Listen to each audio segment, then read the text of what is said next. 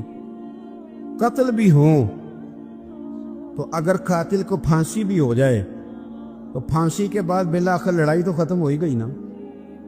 لڑائی ہمیشہ چلتی، تلخی ہمیشہ چل سکتی نہیں۔ تلخی روٹین میں چلنے والا سکہ، کوئی سکے روٹین میں چلتے وقتی ہوتے، یہ جو غصے کا لب و لہجہ ہے، تلخی کا سکہ، یہ بھائی روٹین میں نہیں چلتا، اس نے ایک نہ ایک دن ختم ہو جانا ہے۔ روٹین میں پیار ہی چلتا ہے۔ حضرت جابر ابن عبداللہ کہتے ہیں حضور پہلے دن مدینہ منورہ آئے، میں زیارت کے لیے گیا تو میں نے مسکراتے دیکھا۔ 10 سال میں دیدار کرتا رہا، اور وصال سے چند دن پہلے بھی میں نے زیارت کی تو مدینے والے محبوب کو مسکراتے ہوئے ہی دیکھا ہے۔ یہ جو آپ کا لب و لہجہ ہے نا، اخلاق والا، حسن والا، مسکرانے والا، یہ لب و لہجہ نا ذرا لمبا چلتا ہے، یہ روٹین ہے، یہ روز چلے گا۔ یہ سکہ وہ ہے جو رائج الوقت رہتا ہے، یہ کبھی بھی ختم ہونے والا یہ خزانہ ہے۔ تو یہ جو آپ کا تلخ لب و لہجہ ہے، یہ روٹین نہیں۔ عارف رومی رحمۃ اللہ علیہ فرماتے ہیں کہ مثال دینے کے لیے بات سمجھاتے ہیں، فرماتے ہیں ایک شخص جنگل میں لکڑیاں کاٹنے جایا کرتا تھا تو شیر سے دوستی ہو گئی، یعنی ڈائریکٹ بادشاہ سے دوستی ہو گئی، اور بادشاہ بھی وہ جو جنگل کا بادشاہ ہے، جنگل کے بادشاہ سے دوستی ہو گئی۔ اب وہ لکڑہارا غریب آدمی تھا، لکڑیاں تو کاٹنی ہوتی تھی، تو وہ جنگل کا بادشاہ اعلان کر دیتا جانوروں کو کہ میرا دوست ہے، ایک تو کوئی تنگ نہ کرے، اور دوسرا یہ کہ سب لوگ مل کے اس کے ساتھ تعاون کرے۔ کبھی کوئی جانور لکڑیاں اکٹھی کراتا، کبھی کوئی اپنی پشت پہ گدھا، بیل، گھوڑا، خچر رکھ کے وہ لکڑیاں باہر چھوڑنے آتا۔ اب اس کی بڑی دھوم مچ گئی جنگل کے اندر، لکڑہارا مزدور تھا، وہ بادشاہ سے دوستی کر کے بادشاہ ہی بن گیا۔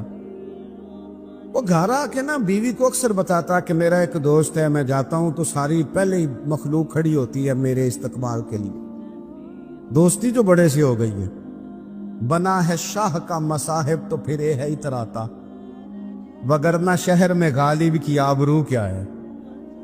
ہم نے تو پوچھتے ہی کوئی نہیں، یہ تو بنا ہے شاہ کا مصاحب تو پھرے ہے اتراتا، وگرنہ شہر میں غالب کی آبرو کیا ہے۔ تو وہ لوگوں کو بتاتا، بیوی کو بھی بتاتا دوست ہے، تو بیوی کہنے لگی اتنی تو تعریفیں کرتا، یہ نہیں بتایا کہ وہ جنگل کا شیر ہے، بس میرا دوست بتا دیا۔ بیوی کہنے لگ گئی کہ تو اتنا جو اس کا ذکر کرتا ہے تو کسی دن بلا کسی دن تاکہ اس کی دعوت کریں۔ اب اس نے پھر نہ اس کو پردے میں رکھا، کیا کہتے ہیں آج کل سرپرائز دینا ہے، ان کا سرپرائز دینا ہے، پردے میں رکھا کہ وہ شیر ہے۔ تو وہ بلا لیا گھر. اب اس کے لیے کچا گوشت، ظاہر ہے شیر نے کچا گوشت سکھانا تھا. وہ کہنے لگی پکانا کس طرح کا ہے؟ وہ کہنے لگا جب وہ آئے گا پھر بتاؤں گا. اب وہ کچا گوشت 2-3 بکرے ذبح کر کے ڈال دیے. وہ آ گیا شیر. اور پھر امی کہتے جب وہ آیا نا تو اس کی بیوی نے دیکھا، اس نے ایک سخت جملہ کہہ دیا. کہنے لگی اوہو میں سمجھی تھی پتہ نہیں کون ہے، اس طرح کے درندے تیرے یار ہیں، کتے بلے دوست بنائے ہوئے. یہ کیا بات ہے؟ خیر وہ شیر نے سن لیا، گوشت کھایا، وہ چلا گیا. اگلے دن لکڑ آرا لکڑیاں کاٹنے گیا تو شیر نے ملاقات کرتے ہی لکڑ آرے سے کہا کہ یہ نا کلاڑی اٹھا اور میری پشت پہ نا ایک زخم کر دے. اس نے کہا نہیں میں یہ کام نہیں کرتا، تو میرا دوست ہے. اس نے کہا سون بھائی میں نے پیار سے کہا ہے تو مان جا، ورنہ میں ہوں شیر، میں نے تجھے منوا ہی لینا ہے، میں کوئی تکلیف دوں گا مناسب نہیں تو کر. اس نے کلاڑی اٹھائی اور اس کی پشت پہ ایک زور سے زخم لگا دیا، خون بہنے لگا. اس نے کہا تو نے آج کے بعد آنا ہے، لکڑیاں کاٹنی ہے، تجھے کوئی کچھ نہیں کہے گا، بس یہ ایک حکمت تھی جو میں نے کیا ہے. قصہ مختصر. وہ آتا رہا، لکڑیاں ملتی رہیں، خدمت بھی ہوتی رہی. 6-8 ماہ گزر گئے. ایک دن شیر اس سے کہنے لگا یہ میرے ذرا بال اٹھا کے دیکھ، وہ جو تو نے زخم لگایا تھا وہ کہاں پہ ہے؟ اس نے وہ بال اٹھا کے دیکھا تو زخم ملا ہی نہیں، کئی جگہ پہ ٹٹولا کا یار یہاں تھا یہاں تھا یہاں تھا. شیر نے پھر کیا کمال جملہ کہا. اس نے کہا کہ وہ جو کلاڑی کا زخم تو نے لگایا تھا نا وہ مکمل ہو گیا، لیکن تیری بیوی کا جو لہجہ تھا اور اس کی جو تلخی تھی وہ آج تک میرے ذہن میں موجود ہے، وہ ابھی بھی مجھے تکلیف دیتی ہے. تو بات سوچتا ہوں مجھے اس نے درندہ کہا، اس نے میرے بارے میں اتنے کچے اور کمزور اور سخت جملے کہے، تو وہ بات مجھے بھولتی، وہ آج بھی میرے ذہن میں اسی طرح گونجتی ہے. تلخ جملے جو اس نے کہے اور خوفناک جو انداز اس نے اختیار کیا، وہ بات مجھے کبھی بھی بھولتی. تو آپ کے لفظ لوگوں کو بھول جاتے ہیں پر لہجہ یاد رہتا ہے اگر ہم اپنے لہجے پر تھوڑی توجہ ہی کر لیں. کچھ لوگ کہتے ہیں جی میرا جی روٹین ہی یہ ہے بات کرنے کی. تو یہ یاد رکھنا کسی وقت ایسا بھی ہوتا ہے کہ شیر کو سوا شیر مل جاتا ہے. پھر ایسا نہ ہو کہ آپ کی تلخی کی جواب میں کوئی اس طرح کی تلخی ہو کہ پھر آپ اس کو کبھی بھلا نہ سکیں. یہ ابھی گزشتہ دنوں رزلٹ آیا میٹرک کا، تو وہ اس نے چھلانگ لگا دی پانی میں اور خودکشی کر لی. تو جب لوگوں نے تھوڑی ریسرچ کی، تحقیق کی، تو پتہ چلا کہ گھر کا ماحول بڑا گھٹن والا ہے. وہ اس گھر کا رہنے والا ہے جہاں کہا جاتا ہے کہ تسی نہیں کدی کامیاب ہو سکتے. مینوں پہلو ہی پتا سی، میں پہلے سے جانتا تھا تیرا یہی حال ہونا. وہ باتوں کی جو چبھن اسے رزلٹ آتے ہی محسوس ہونے لگی. سارے بچے ذہین نہیں ہوتے، سب کا حافظہ مضبوط نہیں ہوتا، کمزور بھی ہوتے ہیں بیچارے کئی، اللہ تعالیٰ کی توفیق ہے، پیچھے بھی رہ جاتے ہیں بعض اوقات. تو اس بچے نے بیچارے نے اس بات سے ڈر کے کہ اب تو مجھے بڑی باتیں ہوں گی، اور کچھ والدین ایسے ہوتے ہیں وہ تقریر پھر شروع کرتے ہیں تو اللہ ماشاءاللہ ختم ہی نہیں ہوتی. وہ کہتے ہیں میں تو تیری وجہ سے پورے خاندان میں منہ دکھانے قابل نہیں رہا، دوست پوچھیں گے تو کیا کہوں گا، فلاں کا بچہ کہاں پہنچ گیا. اس کو کمپیریزن کر کے، تقابل کر کے مختلف لوگوں سے احساس کمتری کا شکار کر دینا. اس بچے نے بیچارے نے چھلانگ لگا دی. حوصلہ افزائی کریں، حوصلہ افزائی کی ہر ایک کو ضرورت ہوتی ہے، بچے کی بھی ضرورت ہوتی ہے اور جوان کو بھی ضرورت ہوتی ہے، بوڑھے کو بھی ضرورت ہوتی ہے. حوصلہ افزائی کی ان پڑھ کو بھی ضرورت ہوتی ہے اور پڑھے لکھے کو بھی ضرورت ہوتی ہے. حوصلہ افزائی کی ان لوگوں کو بھی ضرورت ہوتی ہے جو کارکن ہوتے ہیں، اور ان کو بھی ضرورت ہوتی ہے جو قائد ہوتے ہیں. حوصلہ افزائی کریں. یہ ذرا قرآن مجید کا انداز دیکھیں نا، اللہ تعالیٰ نے حوصلہ افزائی کی اہل ایمان کی. ان الذین آمنوا وعملوا الصالحات اولئک هم خیر البریہ. فرمایا جو ایمان لا کر اچھے عمل کرے یہی تو ساری مخلوق سے افضل ہے. ان الذین آمنوا وعملوا الصالحات لہم اجر غیر ممنون. فرمایا جو ایمان لا کے اچھے عمل کرے گا میں تمہیں ایسا اجر دوں گا، ایسا اجر دوں گا، ایسا اجر دوں گا جو کبھی ختم ہی نہیں ہوگا. لہم اجر غیر ممنون. اور یہ سورہ بتین میں بھی ہے، لہم اجر غیر ممنون، ایسا اجر دوں گا جو کبھی ختم. تو یا اللہ سارا قیامت میں ملے گا. فرمایا نہیں، ان الذین آمنوا وعملوا الصالحات سیجعل لہم الرحمن ودا. جو ایمان لانے کے بعد اچھے عمل کرے گا نا، رحمان لوگوں کے دلوں میں اس کی محبت پیدا فرما دے. کیسی کیسی حوصلہ افزائی قرآن نے کی، کس کس طرح سے اللہ تعالیٰ نے اپنے بندوں کی توجہ دلائی، کس کس طرح مالک کریم نے نوازا. قل یا عبادی الذین اسرفوا علی انفسہم لا تقنطوا من رحمت اللہ. محبوب میرے ان بندوں سے کہہ دو جنہوں نے اپنی جانوں پہ ظلم کیا ہے، جن سے گناہ ہو گیا ہے، غلطیاں ہو گئی ہیں، ان سے کہہ دو لا تقنطوا من رحمت اللہ، اپنے رب کی رحمت سے مایوس نہ ہو. یا اللہ تو کیا دے گا؟ فرمایا ان اللہ یغفر الذنوب جمیعا، اللہ ان کے سارے گناہ معاف فرما دے گا. ان سے کہو اپنے رب سے کی رحمت سے مایوس. کیسی کیسی تسلیاں ہیں، کیسا کیسا کمال ہے، کیسا انداز ہے کریمانہ. لیکن ہمارے ہاں تسلی دینے کا مزاج، حوصلہ افزائی کرنے کی طبیعت ہی نہیں ہوتی. ہمارا خیال ہی نہیں ہوتا، ہم اس طرف غور ہی نہیں کرتے کہ سبقی دینا کتنا کوئی کمال کام ہے، حوصلہ افزائی کرنا کتنا کوئی بڑا کام ہے. صرف کالج یونیورسٹی میں ہی نہیں، دینی مدرسوں میں بھی حوصلہ شکنی کی جاتی.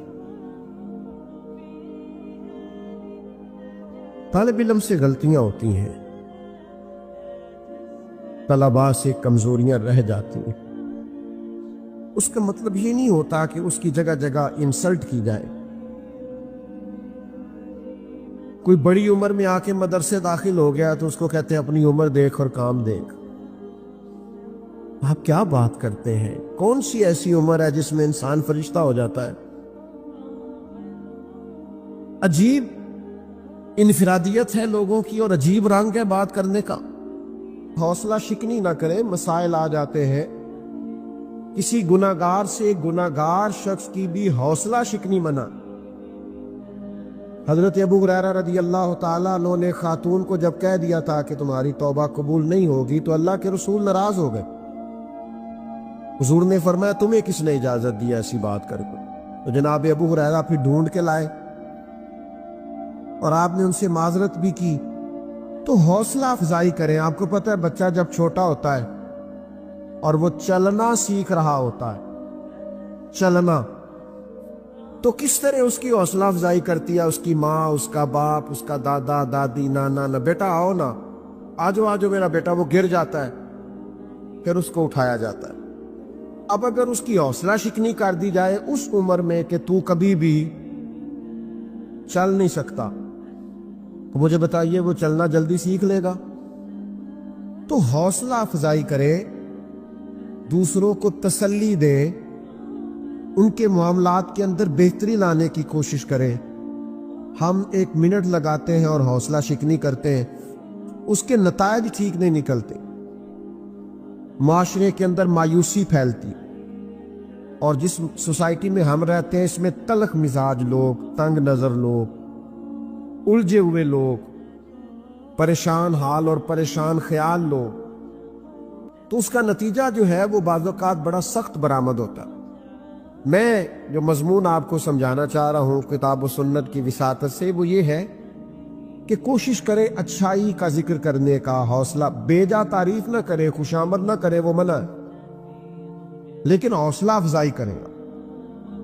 آپ دوسروں کی تائید کرے خیر کے کاموں میں. آپ محسوس کریں گے کہ خوشبو پھیلنے لگی ہے، آسانی ہونے لگی ہے، ٹھنڈک ملنے لگی. دو حدیثیں سنے دونوں. امام طبرانی نے روایت کی ہے، اللہ کے پیارے رسول صلی اللہ تعالی علیہ وسلم نے فرمایا، فرائض کی ادائیگی کے بعد سب سے افضل عمل کسی مسلمان کے دل میں خوشی داخل کرنا.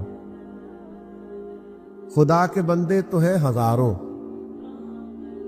اور بنوں میں پھرتے ہیں مارے مارے، پر میں اس کا بندہ بنوں گا جس کو خدا کے بندوں سے پیار ہوتا. سب سے افضل عمل فرائض کے بعد کسی مومن کے دل میں خوشی داخل کرنا. اور نبی پاک صلی اللہ تعالی علیہ وسلم نے دوسرے مقام پر ارشاد فرمایا، جنت کو واجب کر دینے والی چیزوں میں سے، یعنی جو جنت کو ضروری کر دے کسی کے لیے. یہ بھی امام طبرانی روایت لائے. فرمایا جنت کو واجب کر دینے والی چیزوں میں سے سب سے بڑی چیز مومن کے دل میں خوشی داخل کر. اچھی طرح سمجھ لیں کہ حوصلہ افزائی جب آپ کریں گے، کسی کے دل کو خوش کریں گے، کسی کی طبیعت کو ڈھارس پہنچے، آپ محسوس کریں گے کہ وہ شخص آپ کی وجہ سے توانا ہو گیا. اللہ کے رسول صلی اللہ تعالی علیہ وسلم نا ہمیشہ حوصلہ افزائی کرتے. حضرت سعد بن ابی وقاص بڑے بیمار ہو گئے. ہمارے ہاں بھی لوگ تیمارداری کرنے آتے ہیں تو کہتے ہیں اوہو آپ تو بڑے کمزور ہو گئے، اوہو بڑا مسئلہ ہو گیا. وہ بیچارہ اور کمزور ہو جاتا. سرکار تشریف لائے تو حضرت سعد بن ابی وقاص رضی اللہ تعالیٰ عنہ عرض گزار ہوئے، یا رسول اللہ صلی اللہ تعالیٰ علیہ وسلم، مجھے لگتا ہے اس بیماری سے بچوں گا نہیں. میری ایک ہی بیٹی ہے، میں وصیت کرنا چاہتا ہوں اپنے مال کی. تو نبی پاک علیہ السلام نے نا انہیں مسئلہ بھی بتایا کہ وصیت کیسے کرنی ہے. اور ساتھ پتہ کہ فرمایا ساتھ کچھ بھی نہیں ہوگا، ابھی تو اللہ تعالیٰ آپ کی وجہ سے اسلام کا فائدہ کرے گا اور کفر کا نقصان کرے گا، ابھی تو بڑا کام کرنا ہے. حضرت سعد بن ابی وقاص کہتے ہیں ان لفظوں میں کیا طاقت تھی. ظہر کے وقت بات ہوئی، عصر کی نماز میں نے جماعت کے ساتھ ادا. حوصلہ افزائی کرنا، لوگوں کو تسلی دینا، لوگوں کو تھبکی دینا. حضرت محدث اعظم پاکستان ابو الفضل مولانا سردار احمد صاحب رحمۃ اللہ علیہ پہلے سال کے طالب علم کو جو بھی دارابا یادرب کی گردانے پڑھ رہا ہوتا تھا، دارابا کر رہا ہوتا، پہلے سال کا بچہ، اس کو بھی مولانا صاحب کہہ کے پکارتے. مولانا کہاں جا رہے ہیں، مولانا کہاں سے آ رہے ہیں. تو ایک توانائی اس کے اندر دوڑتی تھی. وہ سمجھنے لگتا تھا کہ میں اب دین کا طالب علم. حوصلہ شکنی نہیں. آپ دیکھیے حضور کسی کی تعریف کرے، سبحان اللہ، تو اس کا سادہ سا مطلب یہ ہے کہ اللہ کے رسول حوصلہ افزائی فرما اور حضور مہربانی کر رہے.